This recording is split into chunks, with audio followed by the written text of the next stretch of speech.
WrestleMania is known as the showcase of the immortals.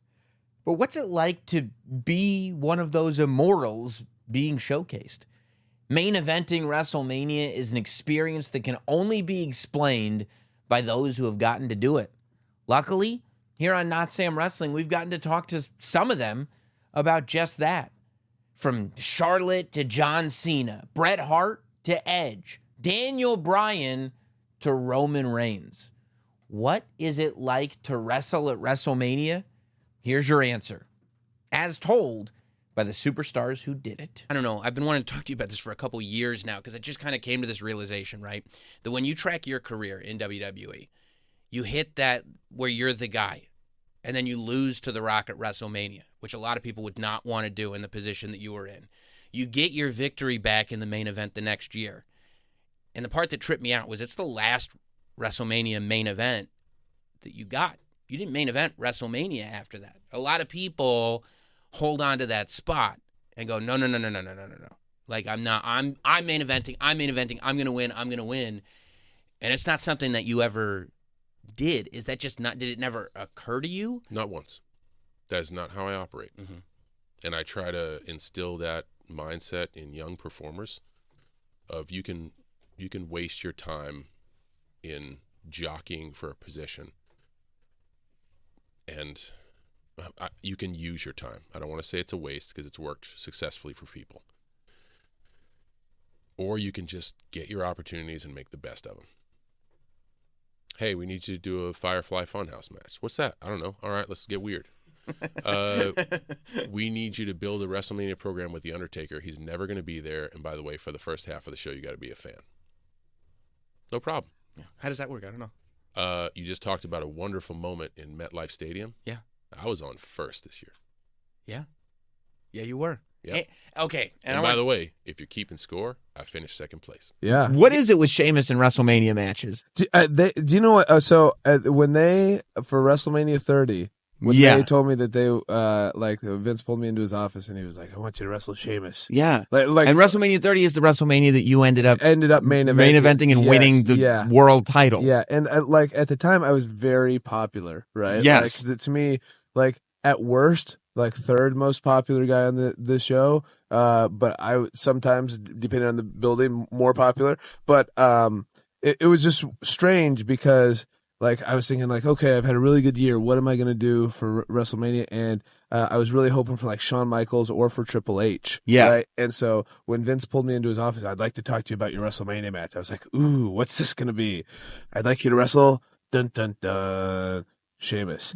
And I have to explain this by saying I love wrestling Sheamus, as we just talked about, right? That. But we've already had two bad WrestleMania moments together, right? As far as like, and not because we did bad, but they were just bad circumstances. Right. The first one was the pre-show, and then the second one was the 18-second match, the 18-second match, and then I was like, do you know what?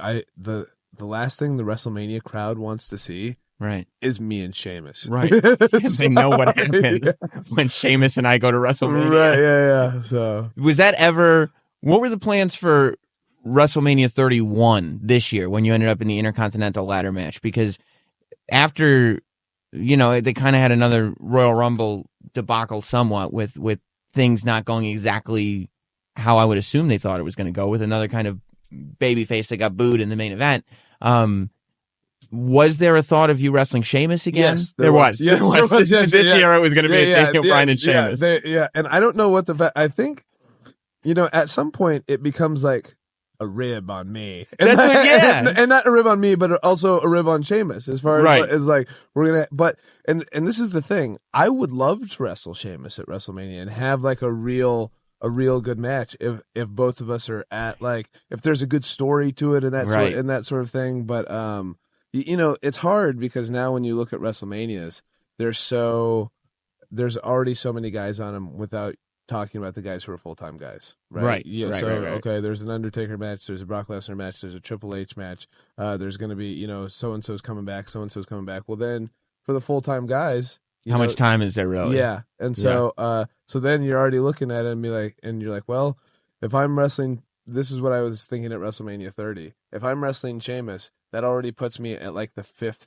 or 6th spot from the top. Right. No titles are on the line. Yeah, and it, and so that's like Sheamus is really good, and I'd love to get that spot with him at WrestleMania because we like each other, and we also have this history together. I feel like the sort of Mr. WrestleMania moniker kind of started with what, for me, I feel like there's 2 quintessential WrestleMania runs for you, and both the 90s and the 2000s version of you had one. But, you've always had great WrestleMania matches, but there's just something so special when you look at it chronologically to go to 10, 11, and 12 is just this, like, amazing trifecta where it's almost like at 10 you were given something, right? This isn't the main event yet, but you're going to be given something, and you took every possible thing you could and stole the show. And then you get to 11, and it's like, well, you'll get the title match, you'll get the main event, you get to work with Diesel, but it's not the last match on the show. Right. And then you get to 12, and it's like this huge sort of culmination. Like, okay, you'll get the main event, and you'll get an hour at a time when really in WWE, there wasn't. I remember as a child, I remember watching WrestleMania 12 and Roddy Piper getting in the ring and explaining the Iron Man match and going, I love wrestling more than anything in the world. I can't watch a match for an hour. Yeah, right, yeah. And then getting to WrestleMania and being like, what? That was the first time I realized maybe there's something to this. Maybe I can watch a match for an hour. Well, look, it was a huge undertaking for us as well. But again, that was the challenge. And again, as I've mentioned many times, oh, my goodness, not a better guy to be out there with than Bret, honestly. And I know everybody always dwells on our rivalry and our differences, but I think we both would agree, like, if we were going to be out there with somebody, we'd want to be out there with each other for sure, going through that. And it was. So I think to answer your question, it for me anyway, it was certainly a building and a confidence builder for me to go from 10 to 11 to 12. It's sort of that again, that coming of age. That's why we did the boyhood dream, because it was very real in that respect. It was certainly at 10 was me proving, I think, maybe I can't really say from a fan standpoint, but certainly from a company standpoint, that I'm a guy you can go with. I'm a guy you can lean on, if you know what I mean, if you'll give me a shot. And then 11 was, okay, we'll put you in there, but as you say, but with our, with our guy, And then the next one, and that's a big, now it's 2 guys that are sort of, you know what I mean, you're moving away from the traditional main guy of WWE's past.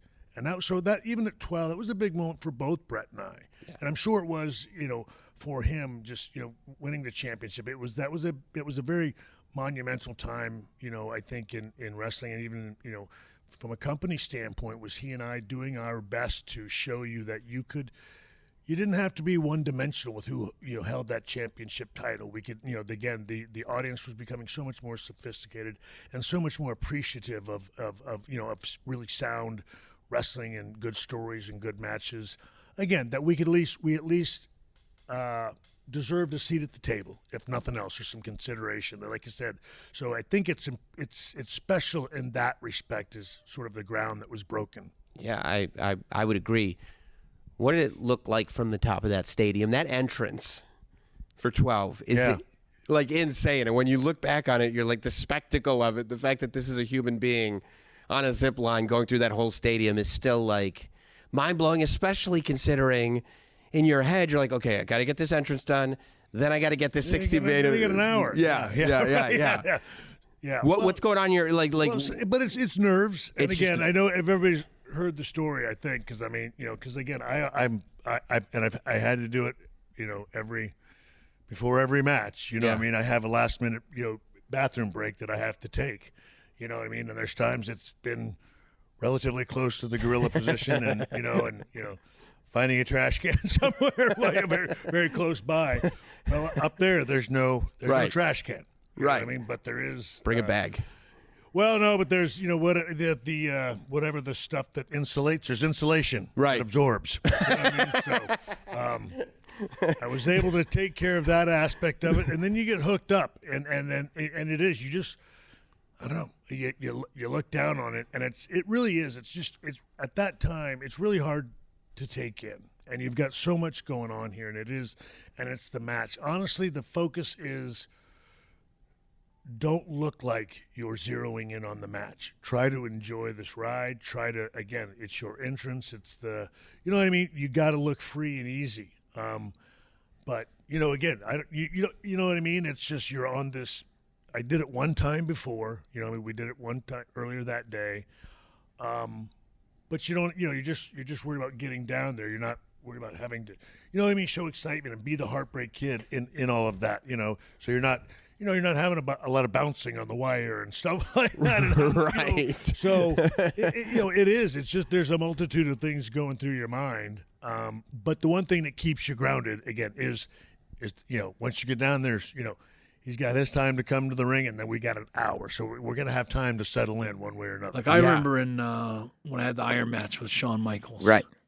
And we had so much thought into the match as it was. We only saw each other the day of the show. And if I could say something about that match too, like I was talking about it the other day. That's the only reason I bring it up, because that match, I was 12 years old when that match happened. It was WrestleMania 12, and as a 12-year-old, I was thinking to myself when it was pitched, I was like, I don't know anything about an hour-long wrestling match. Like, this is gonna be boring. I'm 12. I got a short attention span, and I said this the other day that was the match that like clicked this thing on in my brain as to, I like wrestling matches, because I sat there for the whole hour, and it was this thing that really hadn't been done on WWF at the time, television before, and it honestly made me watch in a whole different way and appreciate things on a whole different level. Well, I like building an Iron Man match and the time and all the falls. There turned out to only be one, of course. But, yeah. There's a lot of thought that got to go into all that. And I've wrestled a lot of hour matches. And hour matches are hard because they start to drag. After about, once there's around the 10-minute mark, people start going, I hope these guys aren't going to go an hour. And it's like, yeah, we're going an hour. Right. Nobody knows it till about the 45-minute mark when they go, okay, yeah, they are going an hour. Yeah. And so they're hard to keep everyone's attention. And I remember in that match, when we had the whole match figured out, it was like I was worried about losing the fans, losing their attention. I remember sort of figuring it all out and said, we kind of need something like from the 15-minute mark to the 25 or 30 minutes. That's where you got to that's where you lose them, is that close, when you get around 30 minutes. And if depend on whether you used all your best stuff up or you're saving your best stuff for that other half of the match, or there's a part there where you can lose the whole interest of that whole audience, where they just they feel like, oh shit, it's an hour match. This is gonna be I already can know the rest of it without even watching, kind of thing. But Pat Patterson came up with that idea with Tony Chimo, with the kick on the floor where he kicked the timekeeper, and they took him out in a stretcher. Yeah, I've always said that is as a one example is what Triple H and Brock Lesnar needed. They needed something just a little different, off the beaten path, that hadn't been done every night, or wasn't him doing the pedigree on a table for the billionth time. Right. Something that was out of the ordinary. Like, people go, what the heck's happening? He kicked the timekeeper and he's out cold, and they take him out in a stretcher. But that little distraction of that whole spot took about 3-4 minutes by the time we got him out of there and we got back in the ring, kind of got back to the story. But I always thought that got us over the hump. If you watch that match back, sure, that's really interesting. That got us over the hump of that boring part where they lose interest. Yeah. And we kept their interest, and then we had them the rest of the match. But it's it's a small little thing. But yeah, and you see that little thing, and you're like, this is different. Remember that. Yeah. And I remembered something like that's what Triple H and Brock Lesnar needed. Something like that. It didn't have to be the exact spot, but something that's a little that nobody expected. Yeah. And I know if I sat down with the three of us, we'd come up with something like that pretty quick that would have made that match just so much better. And that's why I say it was a 4 to 10, because there's no imagination, nothing special. It's WrestleMania. Right. If you can't go to WrestleMania, any wrestler, and do one move or one idea that is different or that you've never done before, or let's try this tonight, even if it fails, even if it doesn't work, it's still, you got to give props to these guys that come up with new stuff. My favorite match of yours, and maybe it was because I was in attendance, so you have that connection with it, is the Undertaker match, is the WrestleMania match. And I hadn't thought about it until I was thinking about this conversation, that's not just you headlining WrestleMania as champion, which, by the way, the whole story of the Mick Foley match was that he didn't let you headline WrestleMania as champion. That was your dream. We'd established that 2 years ago, 3 years ago, whatever it was. So now, we're going full circle if you want to go that deep. But it was not just that you were headlining against The Undertaker and that you were getting introduced second, but you guys had to follow Shawn and Rick. Yeah. That's crazy. And I didn't watch the rest of the show. The stuff that came on before you didn't. I was like, nope, I'm going to stay right here where I need to be. In my world. And do my thing. Because I can't let that flavor or color what I'm going to do or try and live up to something. Live up to what we thought was Ric Flair's last match. Because that's going to be its own thing. Ours is not going to be that. So what's our story going to be? Okay, well, it's our first televised singles match ever. Only our second singles match ever. We'd wrestled in Chile for like 45 minutes just to see how we felt. And that was about a month before WrestleMania. So the story I wanted to try and tell is that this guy who is still undefeated at this point, because I got stretchered out of the ladder match, that was the only way I was trying to save an undefeated streak against an undefeated streak. Sure. Because they already said we're going to you and Taker next year. I was like, then I should probably win this match if we're going to do. Okay, cool. Right. We're going this direction. Cool. All right. So my whole way of thinking going into that is this is the guy who has the counter for the counter for the counter. And he'll counter the last ride and he'll counter this and he'll counter that. And then if Taker tries it again, he can re-counter it again. That was always my mindset when working a guy like Taker, because can't get in and slug it out. Right. So what is the story? Okay, I have to be a bit of a technician and a chess player. And what would the ultimate opportunist do? The ultimate opportunist wouldn't try to do something that he was going to be bested at. No. He would just do the thing that he could do better, which is watch tape of The Undertaker. And try and be smarter. Yes. That was, the thing I always said at that iteration of the character is like, you can be stronger, bigger, stronger, faster. You're not going to be smarter. Like you have this hot baby face, Becky Lynch, the fans love. Yeah. You've got this woman who did pave the way that showed that women could main event pay-per-views, UFC. Like, I definitely feel like I made it all come together. Yeah. Like, yes, the narrative was fun to say that I was shoehorned, or however the inside circle wants to talk about bullshit. me. But Excuse like, my language, I know what I bullshit. brought. Yeah. I know what my purpose was. And looking back now, I'm okay with that.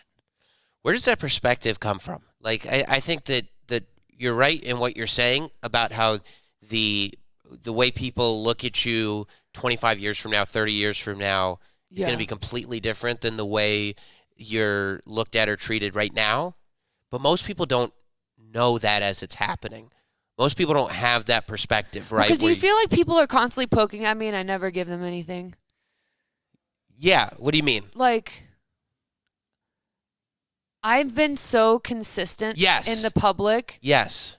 Like, and maybe, like you said, watching my dad's documentary, maybe the only insecurities you hear, like I never put down other talent to prop myself up. Or like,